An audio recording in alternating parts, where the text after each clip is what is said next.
Welcome to the Sons of Mjolnir podcast. The Sons of... what? This isn't your Sons of Macaroni, yeah! The Sons of Mjolnir? This is Sons of Mjolnir, yeah! Welcome back, everybody, to another episode of the Sons of Mjolnir. As always, I am one of your hosts, Fat Thor, and today I am joined by two of my favorite people in comics. You may know them from some of your favorite titles, such as Kang the Conqueror, Guardians of the Galaxy, ThunderBolts, Outsiders. Currently, they're writing Principles of Necromancy. They're just joining the X universe with new NYX. I mean, you guys are all over the place. You guys are killing it. You've been killing it. I welcome back to the show collinkelly and Jackson Lansing. Guys, thank you so much for coming back and hanging out with me today. Our absolute pleasure, but I will tell you, you exhausted us just naming all those books that we're working on. Dude, again, you guys are killing it. And I wanted to mention really quickly, so I think it's been 2 years now. 2 years ago, I wrote an article about you guys being one of the new dream teams of comics. And I think I have never felt more validated than I do right now. Now we're looking back 2 years later, because again, you guys have just been killing everything you touch. Sentinel of Liberty, ThunderBolts, Guardians of the Galaxy. I mean, such amazing titles. So before we get into some of the current stuff you guys are going on, I want to briefly touch on Guardians and ThunderBolts, just because that is something that we talked about on our last conversation. If you guys are all interested in that, go check out our episode with Jackson and another episode with Collin. We got 2 for 1 on that one, and you can hear all about those in more detail. But what I wanted to ask you is, so we talked about in one of our last conversations some advice that you guys got from Donny Cates, and to put it in your words, putting shit into your shit so you can come back to it later. And when we talked about this previously, this was in reference to using the Captain America symbol and kind of changing it around. But I want to ask you about it because I feel like you guys really put that advice into practice with both Guardians and with ThunderBolts. So with Guardians, you guys got to play with this whole kind of new corner of the universe in the Manifold territories. And you guys have added a bunch of new stuff to the whole Flora Colossus and how that works. And which, by the way, you guys killed that run as well. And then also in ThunderBolts, you guys had that long payoff of Bucky and Natasha and them finally getting together, which you guys said you guys have been planning since Sentinel of Liberty. Yeah. So my question on top of all that rambling is, again, that advice of putting shit into your shit to come back later. So were these kind of things where obviously you used it to tell the story you were telling, but with all these things, these are now set in the Marvel universe. Are these things that you guys hope to come back to in the future, or perhaps another writer to sort of pick up, your Flora Colossus lore, stuff like that? I think that the trick with a lot of that is that, and the core at the level of that advice, and I think it's not just something that we've heard from Donnie. It's something a lot of creators have talked about. It's certainly a lot of stuff that we've talked about ourselves. Is that when you are writing in these shared universes, you're writing in a continuum. So of course you're putting stuff on the table because you want to create new material. Colin and I are always looking to create new things, not just as you put it, right, new territory for the Manifold territories, new territory for the Flora Colossus, new territory for Steve as he better understands the past with the Outer Circle, new territory for Bucky as he builds out the Thunderbolts, new territory for the younger characters of the X line as they move towards NYX. We love to create these new spaces, and doing that means that you end up leaving toys on the table. Now, whether or not you are going to be the person who picks up that toy or not is something that we have been generally pretty I think you have to be in a very privileged position to think that you're going to be able to come back to your toys over and over again. Like, hopefully you can, and hopefully we will. But I think the way I like to think of it is we are leaving behind, ideally, toys and inspiration for the next writers. We're leaving behind stuff that hopefully they can look at and take advantage of, push forward. A great example of this, I think, is the current J. Michael Straczynski run on Captain America. We walked away from Steve. We took Bucky and Sharon because he wasn't really going to be using Bucky and Sharon a lot. And we've done all this work on Bucky and Sharon. So we thought, okay, great. Let's take them over to ThunderBolts. Let's take Natasha. Let's continue on a lot of the story of the Outer Circle. But Steve has that apartment building that he grew up in, that he is now, part and parcel with. And that as an element was given to JMS, who could then make him the landlord of that building and start putting him through his own paces in that respect, right?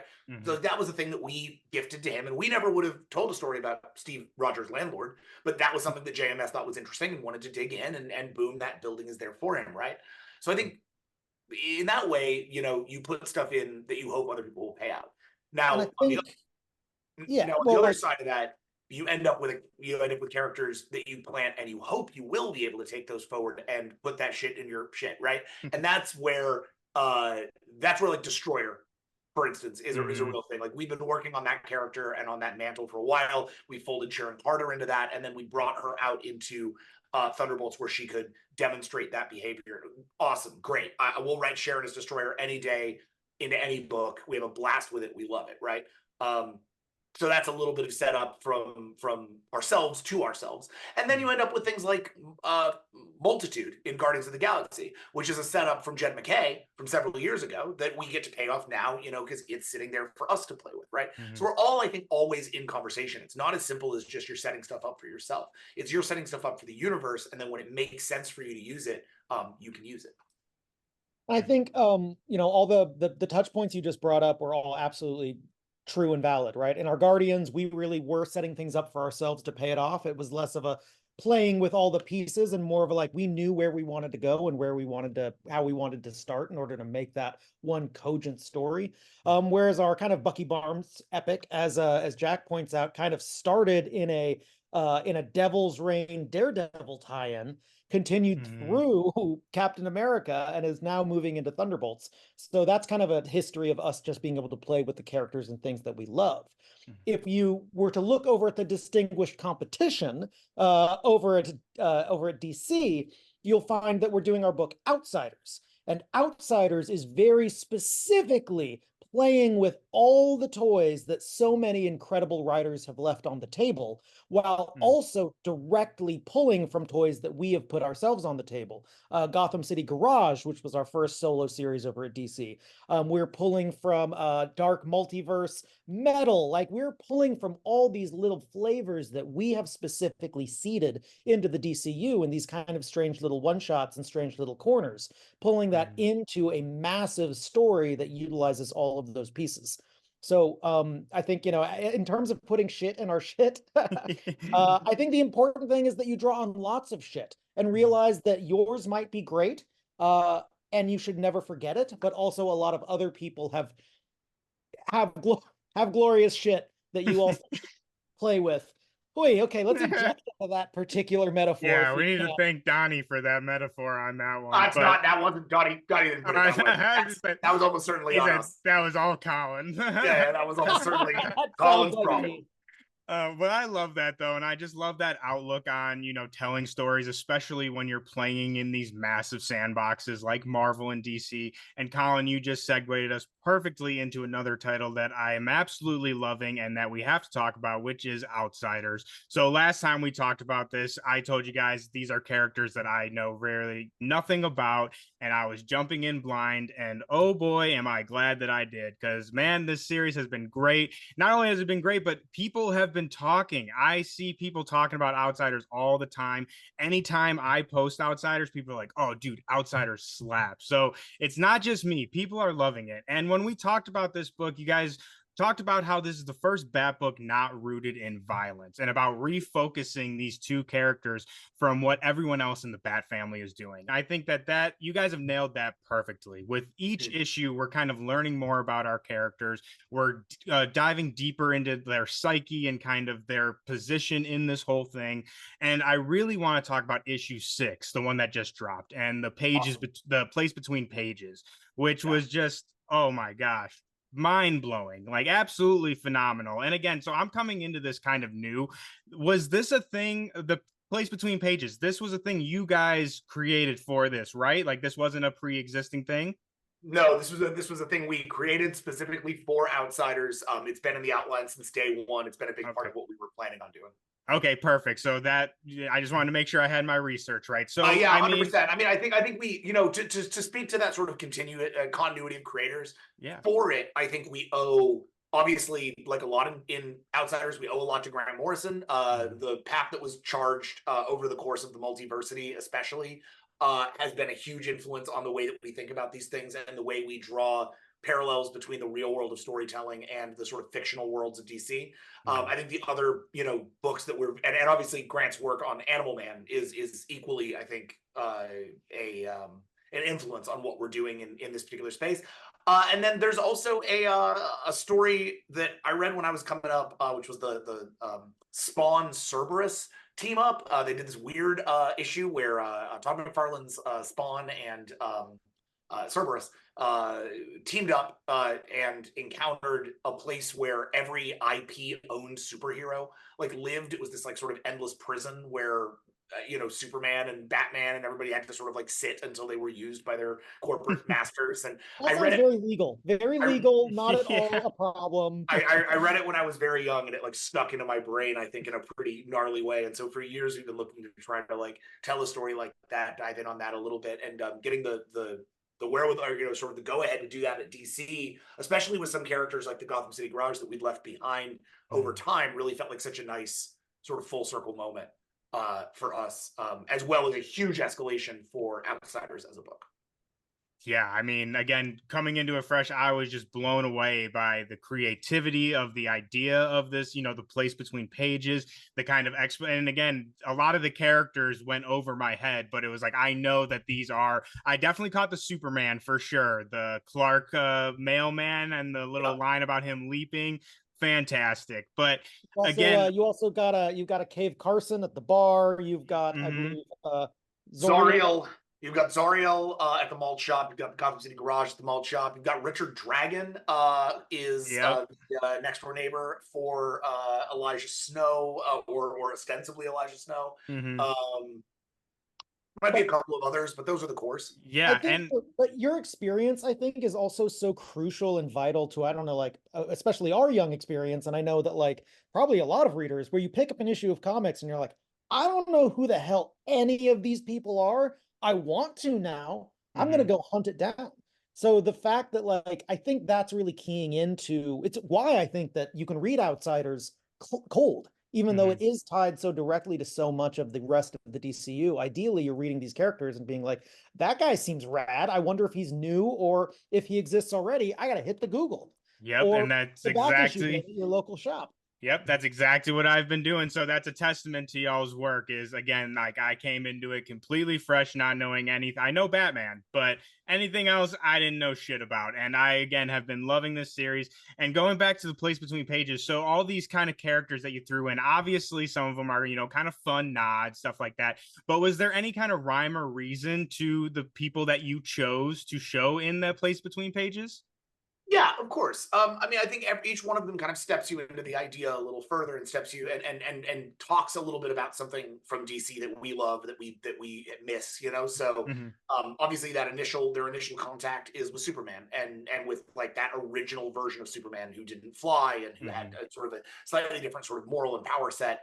We're going to see that guy and we're going to know, I see. So like, this is a thing that exists inside of the multiverse. It attaches itself to various multiversal characters. So now I know, even though we have a Superman, other Superman can end up here. Okay, that's interesting. It starts to open up what the story is.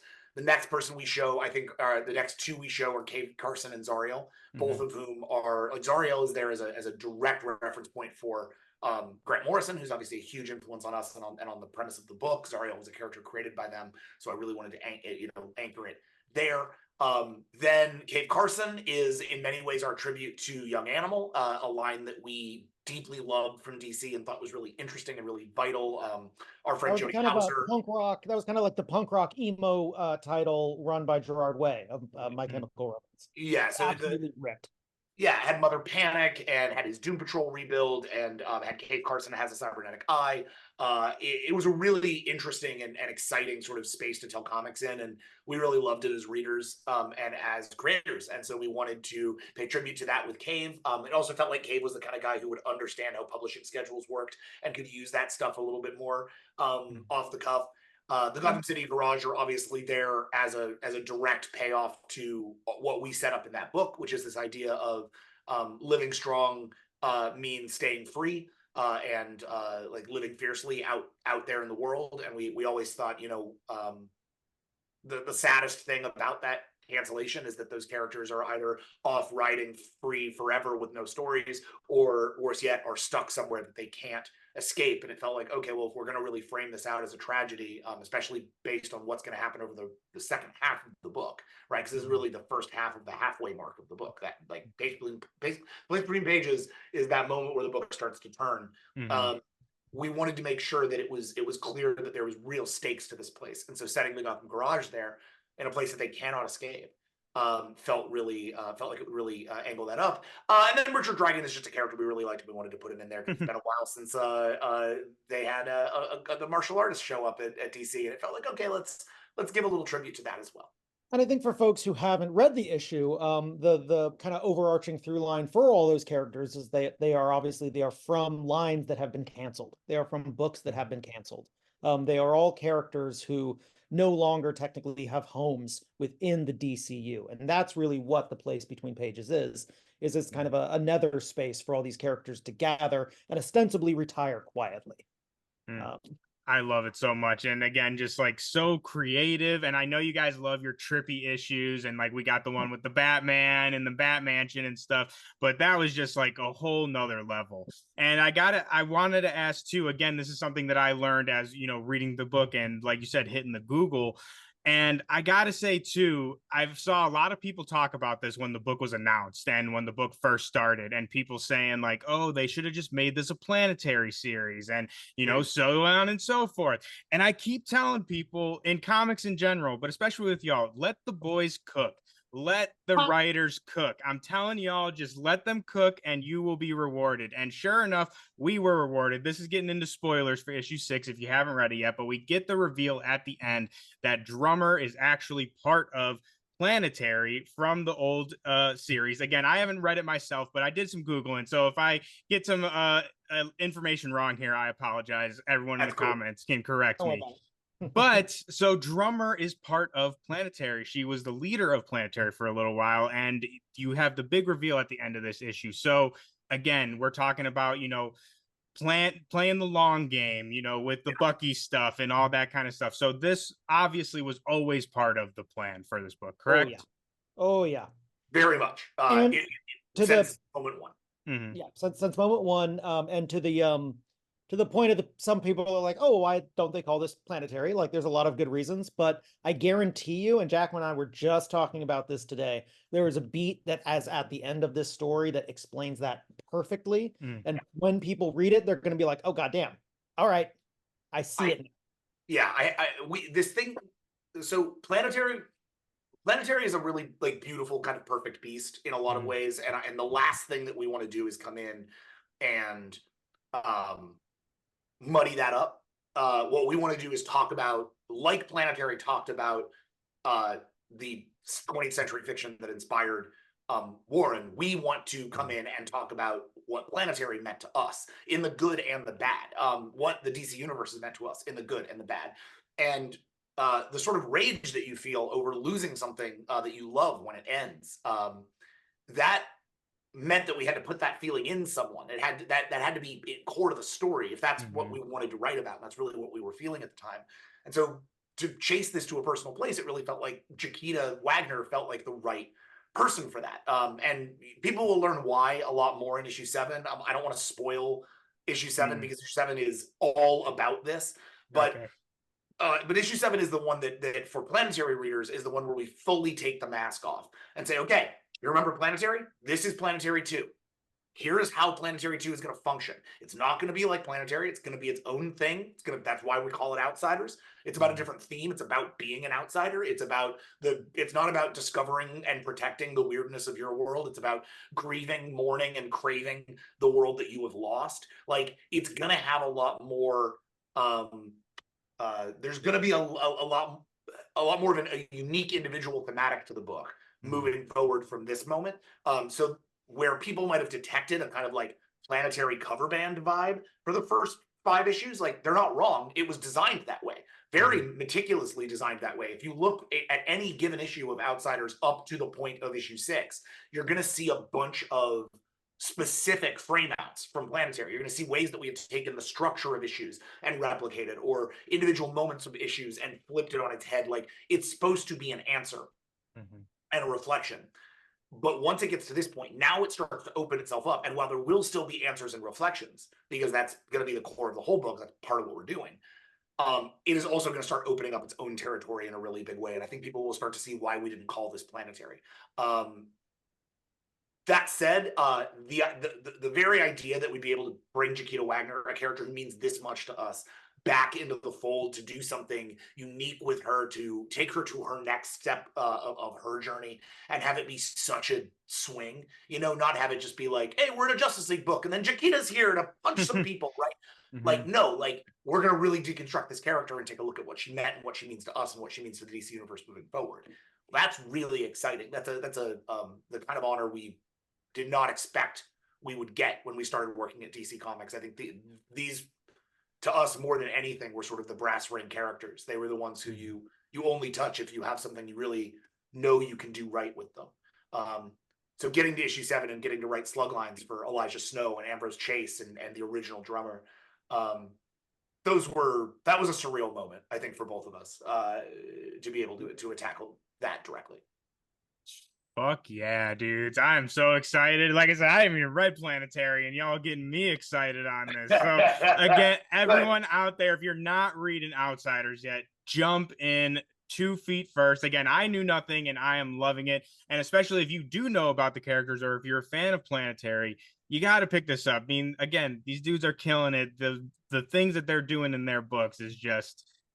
boom, mind-blowing. And again, I'm loving it. And we got to talk about your other newest book, Principles of Necromancy. You guys are dipping into the creator-owned once again, and I could not be more happy for you guys, first of all. And second of all, again, killing it. This book was awesome. It was freaky. It was like disgusting in the best way possible. And I just absolutely loved it. So to set this up for everyone, if you haven't read it yet, set this up for everybody. So Principles of Necromancy takes place in a world without magic, and the closest thing they have to magic is doctors.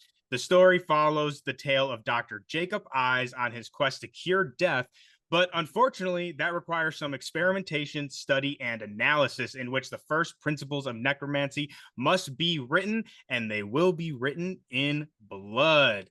And ooh, baby, is there blood? Again, this book was so awesome. So this is one of the debut issues for the new Magma Comics publisher, which shout out to Magma. We love them. Great people over there. And when you guys are talking about this book, which this really piqued my interest, especially knowing your guys' work, you guys said that when approaching this story, you guys wanted to go back into the creator own so you could tell stories that are weirder, wilder, and make you go, damn, that's what comics can do. Which, again, fuck yeah, dudes. And hell yeah. And you also said that you want to play with how a story is told and the perspective in which it's told. And now you guys have talked about how each issue is going to take place from a different person's perspective. But I'm curious, what are some other ways in which you guys are playing with the way that you guys tell stories in Principles of Necromancy? That's a great question. So first and foremost, thank you so much for loving it. Eamon, our artist, Eamon Winkle, and this is, as folks pick this up, they will, as their minds are blown by the beautiful art, I want them to also know that this is Eamon's first interior art. I got a question about Eamon too. Trust me, we're giving him his flowers. He likes to say crushed it. He likes to say he puts the gore in gorgeous. Damn straight. So, as you point out, yes, every one of these issues, we're really approaching Dr. Eyes from a different lens character. Very specifically, Dr. Eyes has removed his eyes and replaced them with reflective lenses, because as we all kind of know, like, eyes are very literally the windows to the soul. So by blocking the audience's ability to see into his eyes, we are removing your ability to truly understand his motivations. Thusly, it's by the people that he encounters, every issue of which will be, a new perspective.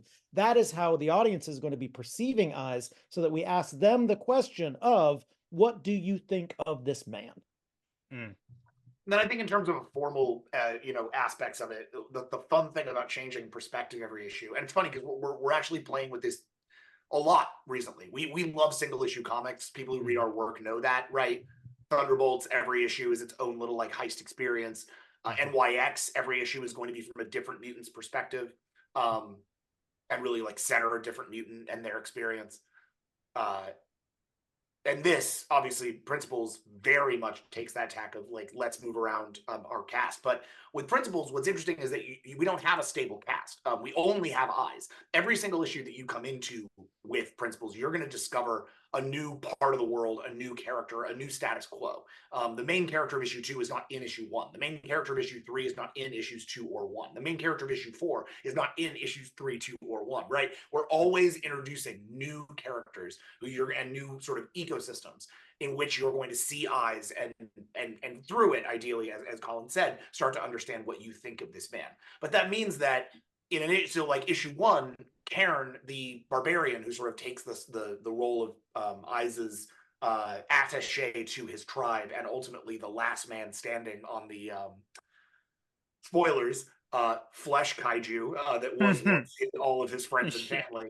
Oh gosh. This guy, we hear his internal monologue. That's where we understand Cairn. Issue 2, we are going to be reading the letters of a young girl who has watched her mother fall to sickness and is looking to understand medicine better to save her. Issue 3, we're going to be hearing a lecture by a doctor about the malpractice case of Dr. Jacob Eyes. Issue 4, not going to tell you, but again, a different framework and a different way in. Every issue is always going to be moving around and trying to really glimpse a new way into each character, or a new way into Eyes, and thus a new way into the story, a new way informally, a new way in from a character perspective. Every issue should feel fresh. It's a thing, again, we really believe in. And it means that we push ourselves really hard. It means you don't have filler issues with us. We really need those issues to, like, everyone needs to rip. But that is how we're trying to do it these days. I was going to say, it's not the, we are not making choices that make things easy on ourselves. There's probably a much easier way to write comics that would still be pretty dang good comics, but we get bored so easily. So as soon as we start doing something that we've done before, we're like, man, we got to mix this up and do something unique and interesting. Yeah, keeps us on our toes, which is, that's jazz, baby. Well, if it was easy, everyone would do it, right? That's why you guys are writing comics, and then there's people like me just talking about them, right? But hey, don't belittle that. Don't belittle that. No, we need people talking about comics as much as we need people writing comics. We started as just two guys talking about comics. In fact, that's absolutely our origin story. Which ironically came full circle for us recently, because we would go to this shop here in LA called Golden Apple, which is where we would buy our books and then eat pizza and scream at each other. Greasy little fingers on all your greasy little fingers books. Ruin the resellability, yeah. And that is where we just had a Principles of Necromancy signing for Free Comic Book Day. So it was really a neat full circle for us. Oh, I love that so much. And just hearing you guys talk about this book, it just makes me even more excited to discover more about Jacob Eyes and this whole world that you've crafted, which, speaking of the world, you guys have said that this world that you guys have created is fully fleshed out. So whether we, obviously we probably won't get to all of that in these issues, but while you guys are crafting this story, obviously we're focusing on Jacob Eyes, but what were the kind of how do I say, what was the difference in the creative process with crafting this kind of fantasy world? I know you guys are both nerds just like me, Lord of the Rings, Game of Thrones, all that good stuff. So what were your kind of steps in creating a new fantasy world that was unique and didn't kind of follow your typical tropes of, again, your Lord of the Rings and stuff like that? So I think the nice thing is we're all well versed in fantasy. We all love fantasy. We don't want to avoid playing the hits. We just want to reframe the hits and give you a different perspective on it, right? So I think that the nice thing is, by starting with Eyes, starting with a character who is a scientist at heart, who's just trying to solve effectively a scientific puzzle, a simple medical mystery. we're already far away from most fantasy setup, right? Our main character doesn't wield a sword. Our main character isn't a chosen one. The fate of the kingdom doesn't rest on his shoulders. This is just a guy trying to solve a problem. It's much closer to the stakes and framework of Frankenstein than it is to a traditional fantasy story. And then we surround him with things that feel more fantastical. We surround him with things that feel macabre and interesting. And then what we did to build out that world was we kept it pretty small, ultimately. The whole world is a lot to work out. We just worked out the region we're in and make sure that that story functions well. So in our region, what you'll see is what we set up in issue 1. There's a place called the City. It is the first city in this fantasy universe. It is clearly has enough advancement that it has produced doctors of the city hospital, right? We have a little bit of a time clash there going on between the way that medieval society worked and the way that our society works. Okay, well, so we have this thing called the City. It's ruled by someone called the City King. He has knights and power and seems to have really dominated this area of the world and is pushing the barbarian tribes far off of that. Everything else is texture that gets to be applied as we go. But the most important aspects of that are those nouns. It's the city, it's the City King, it's the city hospital. It's how Eyes connects to all of that and how he connects to the barbarians outside. As far as the rest of that world, that we will essay as we get there and as we think it's important to go there. Right now, we are very focused on that area of the world because that's where Eyes is focused. That's what Eyes cares about. That's where the people that Eyes knows and loves, if he loves anyone at all, again, look towards the book and see what you think. That they're all in that area. So that area is really the only thing that we had to essay. We didn't have to do a giant world building exercise. I think some writers get really caught up in that. Yeah, I was about to say, I feel like that's what would be the hardest is I feel like it would be very easy to get very caught up in just kind of the details of oh, these people speak this language. Yeah, especially you're doing fantasy. And that's a wonderful thing to do. Colin and I wrote a book with Brandon Sanderson, who is one of the great world builders of our time, and does exactly that. Brandon builds his worlds out within an inch of their life. He knows how his magic systems are legendary, right? He's very good at knowing how to build all that thing. That is not what we do. At least certainly that's not what we're doing here. We put character at the center of things. We put character focus at the center of things. And all the mythology, all the plot, all the genre tropes, all of that, it all serves character for us. And I think an interesting thing, particularly about Necromancer, is at least at its very earliest stages, kind of part of the concept was he'll use a troll heart to install, he'll use scales of a dragon. And then as we started to look at that, it just starts opening up a fantasy world. And as soon as you have a fantasy world, it makes the fact that he's creating necromancy less unique and cool. He is not making magic, but he is making the things that are closest to magic as this world has ever known. And so it was really vital for us to strip out a lot of that fantasy malarkey, which we fucking love, my guy. Trust me, I love dragons more than anything else, but they just didn't have a place in this story. The one exception being, what the hell is going on with his mask? Dude. Right? What is that? What animal is that? Right. So it's there's this little bit of flavor, and that's the kind of world building that we in particularly love. It's look, man, we are not going to answer that question right now, but you're going to wonder. Yeah. That's really what world building should do. It should not be answering questions. It should be prompting questions to make you as the reader, you as the fan, lean in. That's the most delicious thing. And I will say, while normally that is not our modus operandi, my guy, we have been long gestating a secret plan and a secret idea, and that world is so robust, so juicy. We know every corner of it, and one day, you guys will be brought up.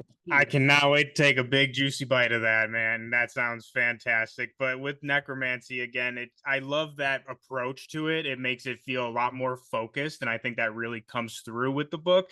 And especially with how you talk about, the fantasy elements. I think, Jacob Eyes even has that line in the first issue of, oh, witches are just mixing herbs and shit, or what you guys say a lot more poignantly than that. But I think that shit and shit. Yeah, putting shit in shit. But again, I think to what you guys are saying, I think it also works really well into something else you guys mentioned when talking about this world, is that you're not going to spoon feed it to the readers. Again, going back to what you're saying with it's to build these kind of questions. And to me, I really love that. And it worked very well for me. And we got to talk about Eamon. You brought him up. And like I said, I told you I have a question about him because the art in this book, phenomenal. And you talk about, your body flesh kaiju, Colin. I know you love your kaiju, so I know you were psyched about that. And his art is just so good. And I was looking up your guys' interviews and hearing you guys talk about the story of how you guys met and how this is his first book doing interiors. And it's such a great story. I know you guys have told it before, but I was wondering, would you mind just kind of telling that again about how you guys met Eamon? Because I think that's just so fantastic. And it's just a real testament to, you know, collaboration in comics, trusting your collaborators. And it's just such a great story. So yeah, Eamon and us met the way that you meet these days in the world, which is over Twitter. We had started to put this book together about a year before we launched it with Magma. They had accepted the basics on the pitch. We started talking about who would draw it. And our initial instincts were all, you know, people we couldn't get, like Kelly Jones and stuff. Like we were like, oh, we're really looking for like a Greg Capullo meets Kelly Jones vibe. But we don't really know, we can't get any of those guys. Like, what are we going to do on, you know, over here? Like, how are we going to find the right vibe? We started talking to a few different artists and been playing around a bit, but nothing was really feeling right. And so we put out a thing on Twitter, which we've never really done before. I've done it maybe once before on a project that never materialized.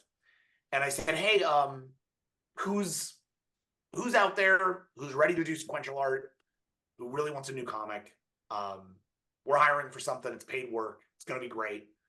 I need somebody who's really good at horror, who's really good at like dark fantasy.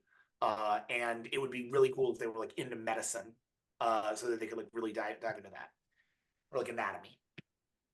And we got a whole bunch of submissions. Just a lot of people kicked themselves into our frame for this. But one really stood above the rest, which was we saw Eamon Winkle's 4 images that he sent us.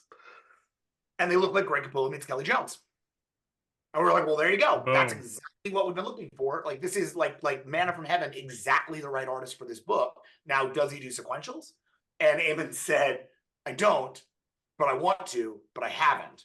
And we were like, but can you? And he was like, do you trust me? And we were like, I guess. Like, it was just very, we took a big shot being like, yeah, well, this works.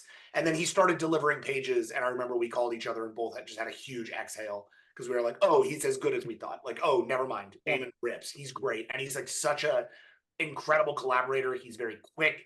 He's very smart. He's a really excellent storyteller, but he also asks when he doesn't know how to do something, or he doesn't know how he's going to visualize something. He doesn't just try to like take a right when you took a left. He gets in with you and talks to you about why it is. Like a lot of the people who draw or create the most horrific things, he's a big sweetie pie. Yeah, big teddy bear. He's just an absolute joy. And Jack, I don't know if you heard this when I was chit-chatting with him, but before he started doing kind of art full time, he made teeth. Yeah. Like he was a dental assistant who was in charge of making teeth. So every time we're like, man, you got a lot of teeth in this. He's like, I know. I'm obsessed with teeth. I know teeth, brother. Yeah, exactly. I love that. And again, I just love that story so much, which is why I wanted you guys to tell it again, because it just, I think very inspirational and just, again, a testament to trusting your collaborators and how that can produce the best art. So shout out to Eamon. I mean, amazing work on this. I cannot wait to see what else is in store for him. We'll have to get him on the show one of these days because he just smashed this issue. Absolutely. He's right at the beginning of his career. I think he's going to do really incredible things. We're going to be right next to him the whole time. He's ours. He's ours. I'm really very excited to see what he does. Putting him on contract really quickly. But we also, before we get out of here, another thing that I am just insanely excited about, and I know that I'm not the only one. You guys are joining the X-Men universe. Krakoa is done. It's over with. And from the ashes comes the brand new X-Men line, which includes NYX. And that is going to be following Kamala Khan leading a team of mutants in the Lower East Side of Manhattan with a team composing of Laura Wolverine, Prodigy, Sophie Cuckoo, and a Knoll. And my dudes, so first of all, not only am I excited for you guys to jump into X-Men, because I just know you guys are going to do great in whatever X-Men title you guys were going to be on, but Kamala Khan, that's like one of my characters. I love Kamala with everything I have, and I'm just so excited that you guys are writing her. And I've really been loving her most recent run, The Mutant Menace and New Mutant. I think it's fantastic. So before we get into some of the, I know you guys can't talk much about this book, but just kind of generally, Yeah. I personally, I know this has been a topic of discussion for a lot of people, and I don't necessarily want you guys to kind of get into that, but I personally really love Kamala being a mutant and this whole kind of new era for her in this mutantdom. And to me, what I really love about her character is the not being defined by, so like in her original run, you know, it's like not being defined by the name Captain Marvel, and like coming to terms with her powers and all that stuff, and then the Inhuman stuff, and now we have the mutant stuff. So to me it fits perfectly. And so as you guys approach this story with her being a mutant, what were some of the things that you really wanted to hit home on with this new transition of Kamala as a character? So one of the things that Kamala has been, so I just to preface, also her lifetime long reading, Miss Marvel. I've been reading Miss Marvel since issue 1. I love the character. She is absolutely one of my faves. She's actually the character who got my wife into Marvel comics. So for a long time, it was the one My book girlfriend too. I could like collect for both of us, and really like bond over. I really think it was such an incredible way of reaching out to a wider audience who wanted to get into Marvel Comics and giving them such an excellent, like, she's the new Peter Parker. She's the new Kitty Pryde. And that's, to me, that's what making her a mutant did, is it allowed her to actually be the new Kitty Pryde. It let you fold her into a much larger community of characters who, up until now, she's sort of always either been the superhero of New Jersey. She's Jersey City superhero, which is great, and it totally works, and it's awesome. But I would never really think to write that. I don't live in Jersey City. I don't know it well enough. It would be like us writing, you know, Gail Simone's doing like the X-Men in New Orleans. Like, I can't imagine doing the book set in New Orleans. I don't know it well enough to write it. Yeah. But here, there was really a great opportunity to say, okay, now you have this character who's been otherwise sort of set in being New Jersey, or she's out there on the Champions. She's out there on the Avengers. She's out there at the cusp of all these big Marvel events. She's being like a big Marvel superhero with a big capital S. And it feels like there's something really lovely about making her a mutant now, because what it does is it unveils this part of her that is going to make all of that more challenging. That suddenly being a open mutant superhero means certain things, that being a closeted mutant human means some things, that her power set becomes more complicated. Her relationship with her surroundings and her family becomes more complicated. Her relationship with the Avengers and the Champions and other super teams that have their own complicated feelings about mutants, especially given how Krakoa has both enhanced mutant identity and also to some degree separated them and their trust from the rest of humanity, right? And that's going to be a real key, is her perspective on what it means to be a mutant, right? She is a mutant who doesn't really have a backstory in Krakoa, right? As opposed to the other characters that you've mentioned, who all are very built into Krakoa. They are feeling the loss of their nation. They're feeling that loss, and they're bringing it back to New York. And she gets to be a little bit external to that. She gets to see that from the outside, and her relationship with mutantdom and with the community that she is finding there is going to be the core of the story. You said something there, and I know you were reading the solicit, right, or some such. And the thing that says a lot is team. Leads the team. Team. And I think the important thing for us, and I would love it for audiences to know, is that this is a book about community. That is really the core of this. Like, it's a team, and like a team of friends, right? But these are not the champions. You know, they're not running around saying, "Assemble, NYX," right? Yeah. These are about people living in New York and putting their lives back together after some serious trauma hit them. And how Kamala faces this universe and says, I still want to be a superhero. I still want to save people. And that's going to be really the core of the book. I think what's fascinating to me about the sort of post Krakoan era, for us to come in and write it, right, for any part of it, is that Colin and I were gigantic fans of Krakoa. We both love it. I know that there are people who don't, and I know that there are people in editorial who are pushing it in other ways, and I know that there are creators who have all these various different feelings about it. We were big fans, and I really like what it did for the mutants. I like what it did for the X-Men in general. I think the idea of turning, after all of these years of community building, in effectively under the threat of constant violence, having them realize like, oh, we can have a place that has peace. We can have a place that lets us exhale. Really just did such an amazing thing for building a premise behind mutant community, mutant culture, mutant language. So when we came in to talk about becoming part of the line after that, it felt really important to us that be honored, that Krakoa be a thing that isn't forgotten or shelved or put over here for no one to think about, but rather to take those efforts and now drive them forward in story. Talk about putting shit in shit. This is like a big element of it, right? Everything that they left behind, if we just ignore it, if you don't see the Krakoan language again, if you don't hear about make more mutants or respect the sacred land again, if we don't reference the fact that these characters have been effectively brought back from the dead now several times, and that has changed their relationship with death, it's changed their relationship with other humans, it's changed their relationship with their bodies, if all that stuff isn't tackled and attached to something, then it's going to feel like it was all for naught. It's going to feel like this aggressive action of trying to take Krakoa away from a fan base. And that's not what we want. We love Krakoa. What we want to do is take the great stuff about it, and then for a whole new readership that wasn't on the Krakoa train, that needs a starting point that feels a little bit more like the real world.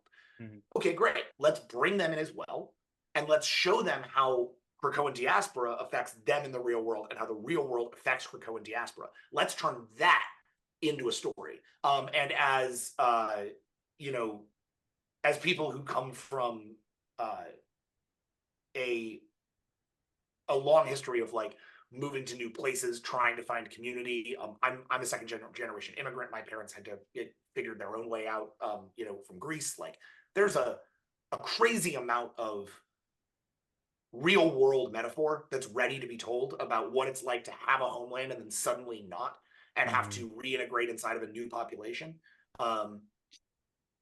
I think that part of that story is going to be the part I'm the most excited for fans to see, because I think it's going to simultaneously give the Krakoa stuff a place to go, rather than it being a thing that is just left on the table, or that just sort of creates a somber mood in From the Ashes. And it is simultaneously, I think, going to invite people who never saw Krakoa and maybe were scared away by how weird it was to come and understand why it was cool, to understand why it was interesting and how it grew these characters and why they're no longer the same. So it's a really exciting book, because it's very, very rare that you get to do those moments of like fundamental progression in comics. I feel like we've gotten to do it with Bucky. I think we definitely did it with Groot. And I think we're doing, and I think we're doing it now, and Drax, in a lot of ways, right? And our Terry McGinnis over at DC, Batman Beyond Neo Gothic trade coming out soon. If you love Terry McGinnis, go ahead and pre-order that trade. Yes, absolutely amazing book also. But yeah, the thing that we're really excited about with NYX is that it is a chance to take Sophie and Noel and Prodigy and Laura and Kamala especially, and push them forward into very new stories that give them new territory and utilize all the stuff that people love. But I think with some stuff that they're not going to expect. And I love that the cast list doesn't end there either. It's a big cast of a book with a lot of perspectives, and no like right answers. It's not a black and white book. It's a very gray book. Oh, I mean, I've been talking to you guys about how I'm such a big fan and how I'm so excited with what you guys got going on. But I'm going to tell you, boys, this one I think is it. I am so excited for this. It is going to be so good. And just the way you guys talk about it, especially Collin, you threw out my next quote I was just going to throw at you, but it's not a book about X-Men. It's about mutants. And I absolutely love that. And my last question I have for you about NYX, because again, we can't talk about a lot of stuff, but Gail Simone recently said that, at least from her understanding, which this could be wrong, but that everyone got to pick their own X teams. So my question is, was that true for you guys? And if so, again, not specifics, because I'm sure we'll get into this, but why did you guys pick the characters that you chose? So again, we have Kamala Khan, we have Laura Kinney Wolverine, Prodigy, Sophie, and Anole, which if I'm mistaken, I'm not as up to date as Krakoa as I would like to be, but Prodigy is or was dead last time I checked. So yes, Prodigy is dead X-Men. Okay, yeah. So what made you guys pick these characters? I mean, there's so many X-Men characters to pick from. I mean, you nailed it on the head, like, right, when you get the green light, you know, obviously partly pitching the project is picking your team. And when you have the full wide open slate of rad characters, it's kind of like a plethora of, it's like you're at a feast. I think a lot of the characters, some of those characters especially come from at least my personal deep and abiding love of the X Academy, new X-Men age of books. There was something very cool about that era of like the new youngsters coming in and almost with a Harry Potter-esque house system, kind of learning from individual heroes within the community and within the school and kind of growing up together. I thought that was always just really, really cool. It's something that was kind of happening alongside Jack and I falling in love with New Avengers. Which was another book that's just absolutely incredible, this kind of young, youthful energy. And especially for, you know, Anole was a kid. He was tiny kid in those books, and he has faced so much tragedy. He's actually a character that we've really gotten to see grow up. And so in particular, you know, as I mentioned, I love dragons. I think lizards are the coolest things ever. So he was like top of my list, even though I don't think anyone would ever say he's a powerhouse. But he's such a rad character. Same with the Cuckoos, same with, I mean, all of them. So, I mean, I think the big barometer for us, for any character in NYX, was, are they a character who has a sort of power set and an ecosystem that doesn't necessarily lend itself to superheroism, right? Because Kamala was going to be our sort of core superhero in the book. That's what's on, as Tom would put it, that's what's on her business card, right? She goes out, she's a superhero. I think Laura Kinney, I think her card just says Wolverine, or says, you know, maybe Dark Avenger. Like I think she's the if there's sort of a Superman and Batman for mutants in New York, it's going to be Kamala Khan and Laura Kinney. And I think that really felt like, and they are your mutant superheroes. There really aren't a lot of other mutant superheroes, especially in New York. The mutant superheroes are all on the X teams. They're all elsewhere. So unless you're talking about X Factor, which got announced today, which is sort of like the government, you know, sanctioned superhero team. My guy, it's so good. It's so good. That book is so good. But it's good thing I added all the new X books to my pull list, because I was like, I'm not missing out on shit this time. It's not what people think it is, but it is extremely good. I think what's going to be really interesting about the sort of frame of those two characters, that they get to be our superheroes. And then everybody else had to figure out how to be civilians. What does it look like for Sophie Cuckoo to try to build a life without her sisters? What is it like when she just makes a friend with Kamala and starts to get an influence that's outside of like the Quentin Quire, Sophie, Phoebe feedback loop, right? That's going to be really interesting. And we wanted to see what that looked like for her. Prodigy is a character who we have loved. Obviously, a big fan of, Colin's been a big fan of Academy X. He brought Prodigy to me, but I fell in love with Prodigy in Gillen and McKelvey's Young Avengers, where he had a really great run and really made me fall in love with that character. So I was really excited to return to him and give him a new space. But he's a smart guy. He's like a really smart character who gets to let you have sort of an academic perspective on Krakoa. We love that. As you can tell, we love analysis. So that was really a great place to get in. I think, can we say what his job is? Do you think that's okay? Yeah, sure. Why not? Yeah. So we actually have him as a civilian within the ecosystem. He is ESU's youngest professor and their only mutant professor on a tenure track. He is teaching mutant studies at school, which is obviously going to be a very interesting and complicated place for him to be, especially when some of our characters start taking his class. So it's very, he's the one who is, you know, to Kamala, he's Professor Elaine. And Prodigy's ability to like reframe Krakoa within his class is going to be part of the way that the book has a conversation about Krakoa within the framework of the book. So like each character is gonna. We really tried to look at like where do they bring something in. Anoli is a really great example of a character who found something on Krakoa that he could never find otherwise. He became a bartender. He wasn't a superhero. He didn't do anything. He just hung out with Blob and made tiki drinks all the time and was the center of a community. Now he doesn't have that. What is it like for that guy to go and have to live in Queens alone with some roommates? Like, that's going to be a complicated process for him, and learning how to exist within that and how community builds out of that is going to be a process. So we really looked at like just where do these characters, what do they have to say? Who needs a civilian life? Because that's really where our book is going to live, and who can like sit around Kamala and Laura as middle points between their two poles, because those two I think are really like the polar opposites of our book, and they're going to kind of be like meeting in the middle over the course of it. As for who else comes in, I think people can expect to see any mutant of that general age group and feeling. If the mutant is in their late teens to early 20s and they could reasonably be in New York, they can find their way in NYX. So I think you're going to be seeing some new mutants. You're going to be seeing some old mutants. Ideally, I'd love to bring in some of the cast of the original NYX. Obviously, we're using Laura, but there's a lot of other great characters who are on the table there who might be useful. So yeah, I mean, suffice to say, no one told us no to anybody. There was one character that we talked about using for a minute who ended up on Jed's team, and so it made a lot more sense for us to go in a different direction with the character rather than using that one. But I think it was actually great because it again opened up territory for characters who don't get the spotlight as much, which is I think really where NYX gets to shine, is that we're always shining the spotlight on a new character. And while Kamala and Laura are the first two, when we get to Anole and Prodigy and Sophie and beyond, we're really going to start getting into some deeper cuts and hopefully see some new perspectives. Oh, I cannot wait, dudes. This is going to be so freaking good. It is just hearing you guys talk about it again just makes me so much more excited than I already was. And I'm just so happy for you guys to jump into X-Men. I know you guys are both huge fans of X-Men. But you guys are also not dipping your toes. You guys have been dipping your toes in the Star Trek universe. You guys also have been doing great stuff over there. And we are fully swimming in the Star Trek universe. We are, you guys are. We are submerged in the Star Trek butterflies. Y'all are you have residency in the Star Trek world. So with Star Trek, again, you guys have been doing amazing work over there.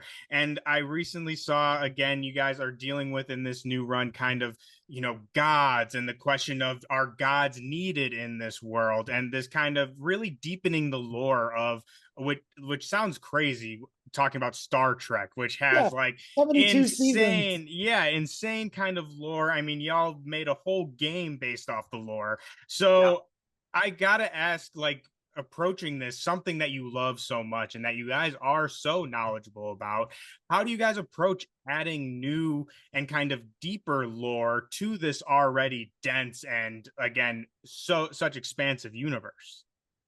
I think rule number one is you don't create anything if it already exists. Everything that we've been doing, we almost treat it like fan fiction, right? If it exists, use it. Don't create something else. Use the whole animal, and then when you need to create something within that to make it work, awesome. But by and large, we try not to do that. So why gods? Because Star Trek is filled with them, and it's actually one of the few things that Star Trek has that other science fiction does not. Which is, it has all of these various species who all self-identify as like god-level beings, and who all have something of the same kind of technology. But the shows have never been able to take a straight line and tell you why a Metron is different than a Q, is different than an Organian, is different than a Tholian, is different than a Daoud, is different than a Caretaker, is different, different than the Guardian of Forever. Like, there's so many species like this in the course of Star Trek. The Q, right? How are we going to make sure that, our Star Trek thing feels like Star Trek? We embrace that. We embrace that element and make sure that that is at the center of it, because that's something Star Trek has that other people don't. And so when we set off on this story, it was always to take the stuff that was already there and connect it and expose it and showcase it and then flip it on its head and show why it mattered to character. And I think that's the stage that we're in now. We've done now about 2 years on this story. We've done a full event, summer event with Defiant, and then broken back off. We've split off the third series, Sons of Star Trek by Morgan Hampton and Emil Hernandez, which just turned out wonderfully. And now we're finally taking it back to the gods and to what they mean to our main character, Benjamin Sisko, and how he's going to move forward. And that story is going to head us into some insane directions. But again, always towards the idea of closing out these arcs and these storylines that we set up so long ago when we kicked this off. So as we head into, I think they've now confirmed enough to say, as we head into our second event, it's really going to be a matter of us looking at how do we turn up all the plots that we've been establishing all this time and make sure that the payoff is worth it for fans. And, and this circles all the way back around to putting shit in the ship, right? Like, the key That's is going to be the title of this episode. That's unfortunately the title of this episode. The key is that's a funny term, but the core of it is respect. Like, you have to respect the material that came before. If you're going to be additive to it, it means that you truly need to be creating something new. Otherwise, you use the toys that someone else put on the table because you respect all of the storytellers that have come before you. Like, we work, with the exception of Principles of Necromancy and our other creator-owned book, Wolf, we almost exclusively work on universes that have a whole history of creativity before we ever showed up. To ignore that or to treat it like dross to be ignored is the height of hubris and really just not in our core. There's so much incredible stuff, especially with Star Trek, that you respect it, you love it, and you utilize it where it makes sense in order to plus and be additive to this thing that you absolutely love. I think that's the key. That's always been the key for us for Star Trek. There's nothing that we love more than it. And if we can just leave a little bit of a legacy on being additive and helping build some of the emotion and core character and adding something to this universe, I think we'll die happy men. Well, I think you guys are succeeding because, again, you guys have been in the Star Trek universe. You guys have been killing it. While it might not be, I'm not as knowledgeable as I would like to be about it, I see the conversation and people love it. Hardcore Trekkies are loving it. I go to the comic shop and there's a guy who's like a big Trekkie. He's always picking it up. So, again, it's awesome to see. I'm super excited for, again, all the stuff that you guys are adding and just kind of fleshing out as well in the world. So everyone, if you're not on the Star Trek train, go grab on the Star Trek train. And before you guys are writing so much stuff. Unfortunately, we can't get to everything. I wish we could. But before I give you guys a second to plug yourself really quickly, I wanted to end this off with just a couple fun questions. You guys kind of started your creative career together on your road trip to Lala, which we talked about in our other episode. And you guys have also talked about, using music and playlists in your creative process. And Jackson was actually just caught over at Coachella recently. So you guys are music fans. You guys are in the music scene. So I wanted to ask, if there was a show going on and you had 3 headliners, and the 3 headliners were characters that you have written, who would you want to see on that show? Well, like they're all playing on they've started bands. They're starting bands. They could do a comedy set, whatever they got going on. Any character, DC, Marvel. I mean, we could throw Jacob Eyes in there. I bet he'd have something crazy planned out. Yeah. Like a Gallagher show. You'd need a splash guard for that one. Yeah. All right. I'll go first. I think I've got this. So I want NYX to open it. I feel like there's gotta be a band in there somewhere. Oh, for sure.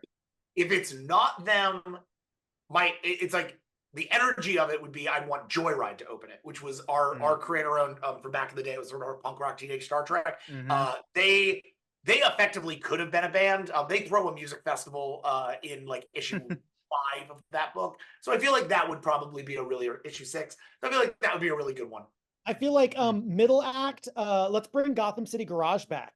Like those chicks rock. They all they're all on electric guitar. And Wonder Woman is on the drum kit, and the drum kit is huge, and she just absolutely batters that thing. And that entire I want it to be Barda. I want it to be Barda on drums. Fair enough. Big Barda's on drums. So you could put Barda on bass. She'd kill the bass too. I mean, that show blows your hair back and makes you pregnant. Yeah, that one probably rips. And then for headliner, I want the Wolf.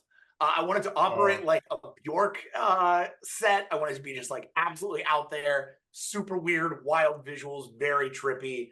I think that might be my that's my off the cuff. Like a If I- Floyd laser show type craziness. Yeah, Sophie shows up from the opening act to just inject psychic vibe into everybody, whether they want to or not. She kind of I like that. but that's Sophie's style for you. I like that. That was I'm at the show. I'm front row and center. That sounds Yeah. fantastic. Big And then highlight. Jenny Crisis from Outsiders is rowing the show to keep the vibes good.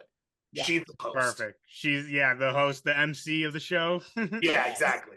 I love it. And then so going back to Outsiders and the place between pages, so recently we're having a resurgence of some crazy characters. Our boy David is killing it with Space Ghost, and we just had forgive me, I forget the writer, but we just had Dick Tracy come back over at Mad Cave, and we got Flash Gordon is also coming back from our Jeremy Adams. So if the place between pages was real, and again, disregard IP, does not matter, Marvel, DC, anything, who would you want to bring back from the place between pages? I know there's probably a long list, but I'm gonna keep it to one. This is the problem with asking us this. We've done so many of our dream projects in the last few years that it's genuinely weird to be like. Doesn't have to be a dream one. It could just be here we go. off the cuff. I'll take Elaine Belloc from the end of the original Lucifer series. She is the daughter of Michael, the archangel, and has evolved into becoming God herself, along with her best friend, who is the god of hedgehogs. I would love to see their continuing adventures. I love Lucifer, obviously, as well, but he had a wonderful series recently. I think Dan Waters wrote it. Yeah, Great answer. I really think that if I were allowed to bring anything back from the place between pages at this point, I've got a better answer. It's wild. Honestly, I would want to do Tim Hunter. I was gonna say Tim Hunter. Oh, we got the same and seeing as why you guys are best friends. Tim Hunter is the move. Books of Magic, we both owe a lot to. It's a story that's meant a lot to us. I think it can stretch and reform. It has such an amazing ability to like become all kinds of things. And he's such an incredible character. I would be really excited to dive into that. Yep, that is the actual correct answer. Unless I can do some like storytelling Tai Chi and somehow use this to start making Chronicles of Riddick comics. I don't know if that. Hey, there's a new movie coming out, so no, maybe you might get the chance sooner than you think. I know. Call me, David Toohey.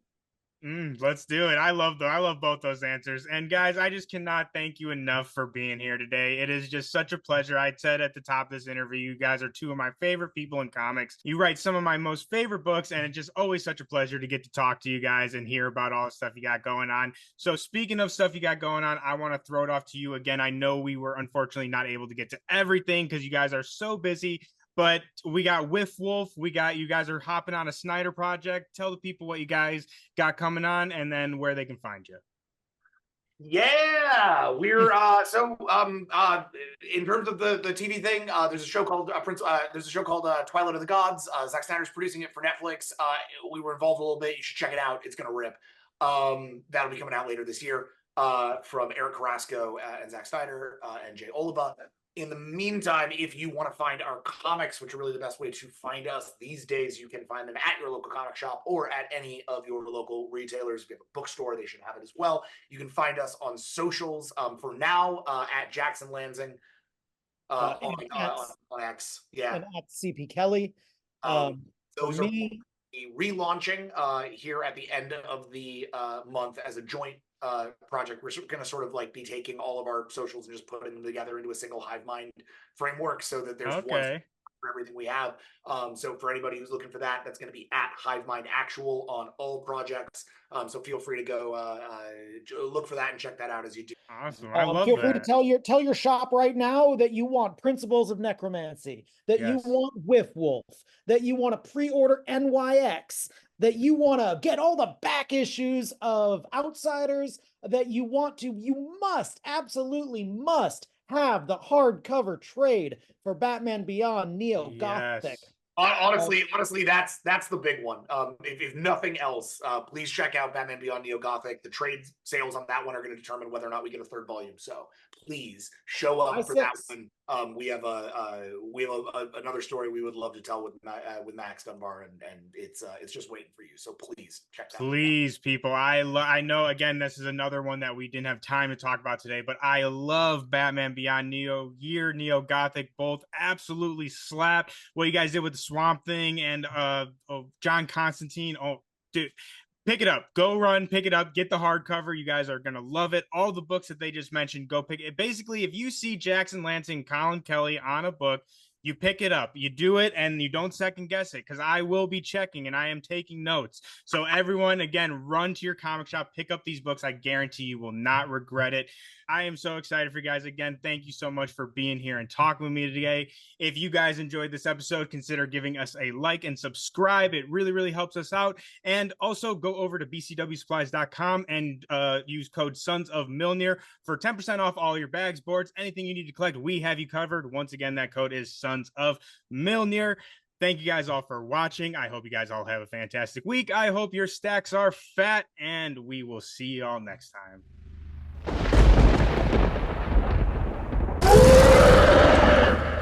I can do this all day.